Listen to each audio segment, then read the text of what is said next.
This is your Wall Street wake-up call. Apple in some hot water with the European Union saying Ireland gave the tech giant 13 billion euros worth of illegal tax benefits.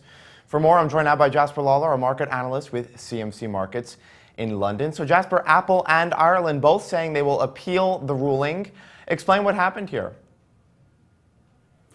Good morning, Scott. Yes, well, the appeal to be expected, and that appeal could run on for, some say, as much as 3 to 5 years, so quite a protracted process. And I think that's that appeal process, which is why Apple shares are not down perhaps more than they could be today. And just the fact that this ruling had been in the air for a while, so we knew it was coming. We didn't know it was going to be that 13 billion mark. But really, the EU, they're saying that this is not a fine on Apple. So it's not really Apple that's done anything wrong here. This is just them ordering Ireland to collect back taxes because Ireland had a special arrangement with Apple specifically. So this is aside from Ireland's 12.5% pretty low corporate tax rate. They had a special deal with Apple, which the EU have ruled pretty much illegal.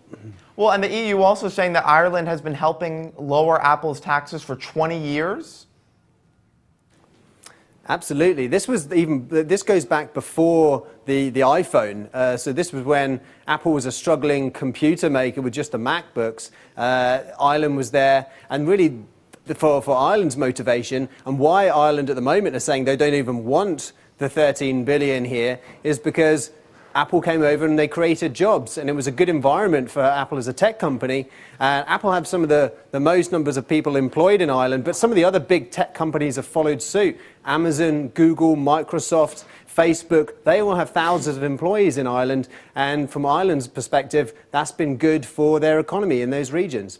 Well, and you mentioned some of those other tech companies. I mean, this investigation already seems to be opening up a Pandora's box into other tax probes. Of course, the EU is also looking into Amazon, McDonald's, and Google and the tax arrangements that those companies have in Europe.